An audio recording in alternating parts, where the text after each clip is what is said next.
আইনজীবী সাইফুল ইসলাম হত্যার প্রতিবাদে বিক্ষোভ মিছিল হয়েছে মুক্তাগাছায়।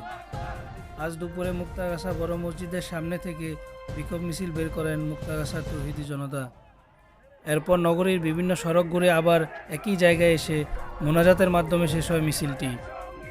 এ সময় বিভিন্ন স্কুল, কলেজ, বিশ্ববিদ্যালয় এবং মাদ্রাসার শিক্ষার্থীরা বলেন, এটি পরিকল্পিত হত্যাকাণ্ড।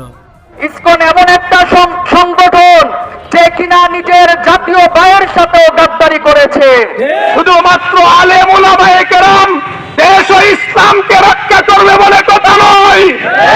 আমরা যারা কালেমা পড়েছি, লা ইলাহা ইল্লাল্লাহ বলেছি, প্রত্যেকের ইমানি দায়িত্ব ইসলাম এবং দেশকে রক্ষা করা।